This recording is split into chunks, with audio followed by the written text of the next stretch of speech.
then right, then this is the flocculated, this is the time period. So as I said, means the sedimentation are fastly form, right, or sediment fastly form or rapidly form, and sedimentation value is high or rate high in case of flocculated, and non in case of deflocculated the sedimentation rate is slow, and so formation of sedimentation also low. Means let's see, there is a porous sediment, there is large volume, means after a hour or after a day it form large volume of sediment, but in case of flocculated it does not form any sediment, porous sediment, or in a large volume it is there is a formation of small sediment, but in a after a week or after a year it form a initial change in sediment volume, but there is a formation of cake, there is a formation of network like structure, and it this flocculated, this sediment easily redispersed, but in case of deflocculated there is a formation of cake after a year, after a week, and it is does not, hard cake is a form here, and it is does not redispersed after shaking. So this is a small difference between the flocculated and non-flocculated, but deflocculated suspension are unstable form of suspension, but it may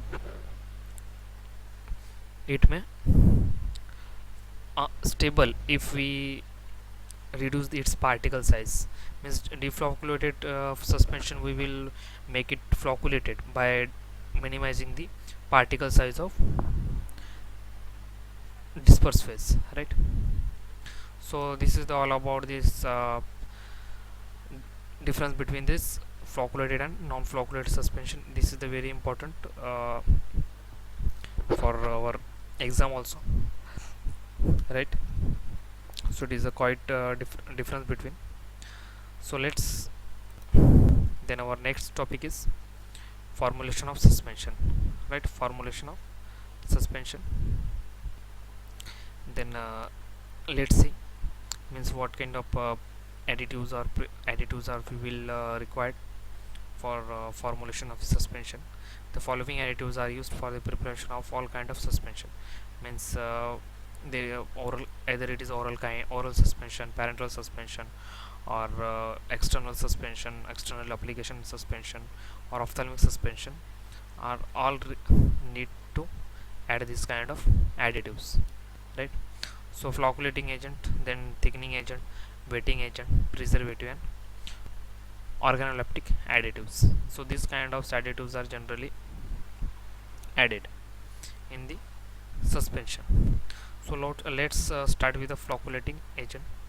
So let's see, in suspension, and the fine solid particles should be thoroughly distributed, suspended, or dispersed into a liquid vehicle, that is dispersion media. Means in suspension it is very necessary to that fine solid particles should be thoroughly distributed in a liquid vehicle, that is in a dispersion media. Means our liquid vehicle is a dispersion media, and our solid particles are fine solid particles are dispersed media, dispersed, that is a dispersed phase, and our vehicle is a continuous phase, right? Means for the proper distribution or suspended or dispersed phase, for the proper distribution of solid particles into the liquid vehicle, right, it is a very necessary to get a stable kind of suspension, right? Then this dispersion we can improve by adding a formula surfactant which is act as a flocculating agent, right? Means fine solid particles should be thoroughly distributed, right, in a liquid vehicle, right? That the rate of distribution, or rate of dispersion, or rate of sedimentation we will increase by adding the some surfactant, that is a flocculating agent. Surfactant act as a flocculating agent in a suspension, right? So for the increasing the distribution or sedimentation rate of our solid particles into a liquid, we can add a surfactant for it, that is a flocculating agent for this. After the adding the flocculating agent, that fine solid particles are thoroughly distributed in a liquid vehicle. Because of this we will get a stable kind of preparation, right? So flocculating work as a surfactant here, means it's improve the dispersion of or distribution rate of our suspension, right? So sorry, fine solid particles.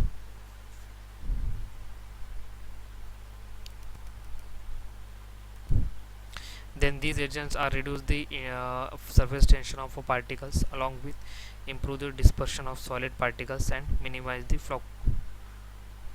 Minimize the flocculation means the flocculating agent minimize the non-flocculation. Minimize the non-flocculation, right? Means these means how to act this agent, right? Means what is the mechanism of the flocculating agent, right? Means it act as a reduce the surface tension of the particles. Reduce the surface tension of particles. Surface tension of particles means this is the particles, right? This is the particles, means this is the particle, it has a own surface, right? This is a surface. The flocculating agent reduce this, and this particle surface has a some force, right? Some force means repulsion force. So these particles have some repulsion force, right? But the flocculating agent reduce the this tension, surface tension. That's why the particles are attract the particles of our liquid vehicle, right? That is means reduce the surface tension of particle, along with the means surface tension, due to the reducing the surface tension of particles, that particles make a close contact with the particles of our vehicle, right? Along with this improve the dispersion of the solid particles, means dispersion rate and distribution rate of our solid particles also improve, and also minimize the non-flocculation, means also minimize the formation of cake, right? Also minimize the formation of cake also, that is a non-flocculation. So this is the means the flocculating agent are those agents which reduce the interfacial tension between the particles. That's why there is increasing the dispersion of our solid particles, right? Then there is some surfactant which is act as a flocculating agent in a suspension, that is a SLS. This is the one commonly usable surfactant or flocculating agent, that is SLS, sodium lauryl sulfate. The full form of SLS is a sodium lauryl sulfate, right? Is a commonly used as a surfactant or a flocculating agent in all kind of preparation suspension. And carboxyls is also there, then is it also the carboxyls also used. Then also twins, there is a twins one kind of surfactant, it is also used, and it is available in various grade also, right? Means twins 80, twins 30, right? So these are the basically this surfactant or flocculating agent are used for the preparation of suspension. Then thickening agent. Then thickening agent. The thickening agent, that is the this agent added to maintain the desired viscosity in suspension. Desired viscosity means for the increasing the viscosity of our or maintaining the desired viscosity of our preparation, the thickening agent are used. Means and viscosity is plays a very important role in case of the ophthalmic preparation, right? Ophthalmic preparation, because the ophthalmic preparations are instilled into eye cavities, right?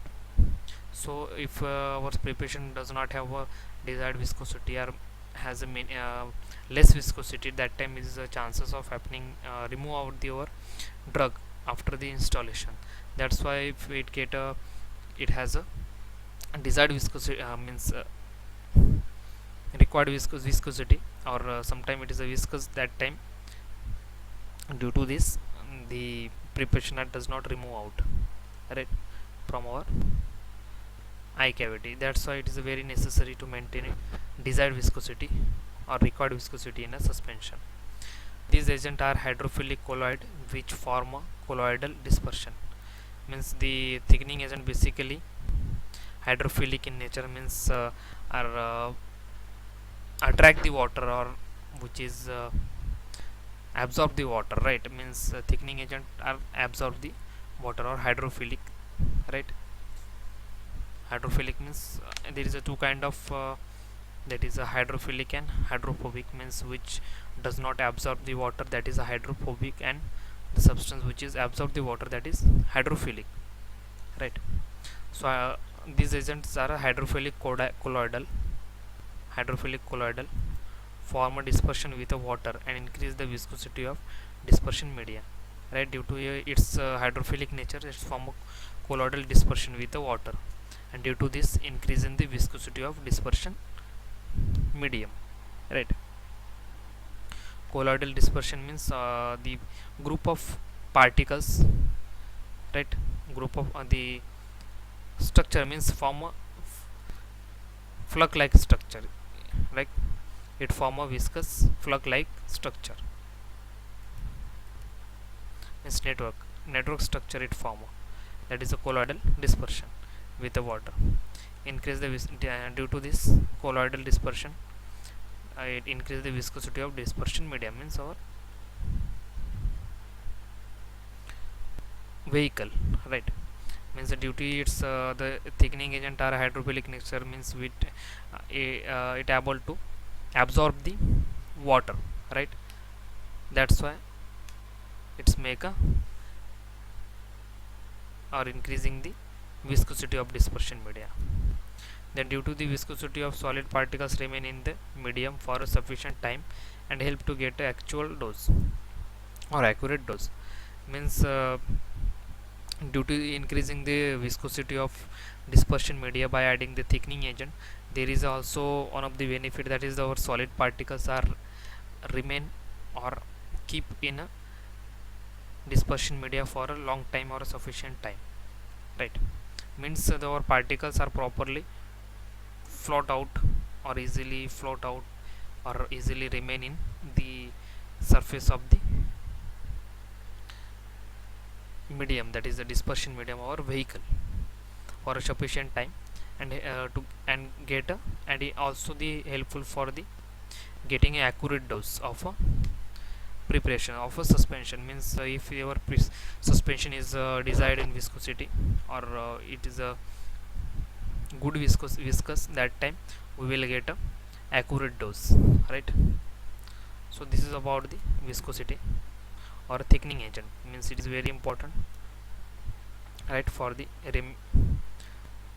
stable of our solid particles in the medium, as well as for getting a accurate dose, right? Then thickening agent are classified into three main group, means these thickening agents or hydrophilic colloidals are divided into three main classes, right? Then polysaccharide, inorganic agent, and synthetic compound. Polysaccharide, inorganic agent, and synthetic compound, these are the main classes of thickening agent, right?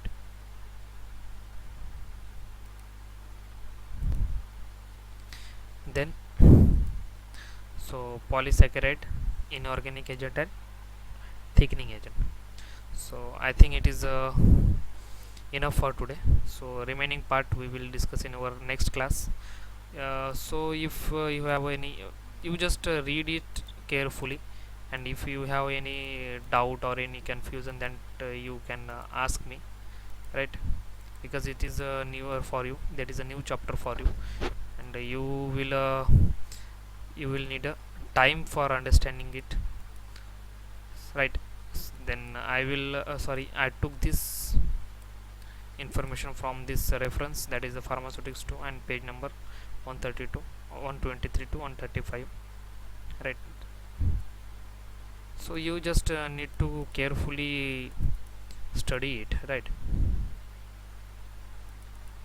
If you have once carefully reading it, then you will better understand, right? So thank you.